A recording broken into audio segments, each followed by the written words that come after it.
Coca Cola కంపెనీతో యువతకు ఉపాధి అవకాశాలు ఉన్నాయని మంత్రి శ్రీధర్ బాబు అన్నారు. పెద్దపల్లి జిల్లా రత్నపూర్లో కోకోకోలా ఫ్యాక్టరీ నిర్మాణానికి సంబంధించిన స్థలాన్ని మంత్రి శ్రీధర్ బాబు పరిశీలించారు.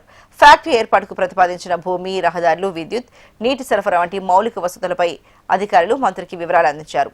ఇండస్ట్రియల్ పార్క్ కోసం 250 ఎకరాల భూమిని సేకరించినట్లు మంత్రి శ్రీధర్ బాబు తెలిపారు. అందులో 50 ఎకరాల భూమిని కోకోకోలా ఫ్యాక్టరీకి కేటాయించబోతున్నట్లు పేర్కొన్నారు. పారిశ్రామిక అభివృద్ధిని వేగవంతం చేయడంతో పాటు స్థానిక యువతకు విస్తృతంగా ఉపాధి అవకాశాలు కల్పించాలనే లక్ష్యంతో ప్రభుత్వం చర్యలు తీసుకుంటోందని మంత్రి తెలిపారు. ప్రధానమైన పరిశ్రమను తీసుకురావాలని ఆలోచన చేస్తూ మేము కోక్కు సంబంధించిన ప్రతినిధులను కోరాం. మారుమూల ప్రాంతమైన మీరు రండి, మా దగ్గర పరిశ్రమను ఏర్పాటు చేయండి, మా వాళ్లకు ఉపాధి పెరిగే అవకాశం ఉంటుంది, దీంట్లో మా సహకరించమని కోరితే వారు సానుకూలంగా స్పందించారు.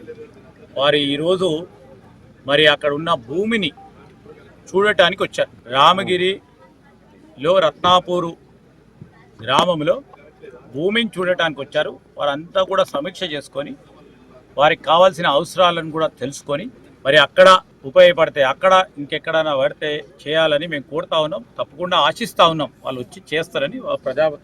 వారి సంస్థ ప్రతినిధులందరూ కూడా ఇక్కడే ఉన్నారు. వారి ప్రతినిధులతో మేము ముందుకు పోయి వారిని కన్విన్స్ చేసే కార్యక్రమం చేస్తున్నాం. ఒక ప్రధానమైన పరిశ్రమ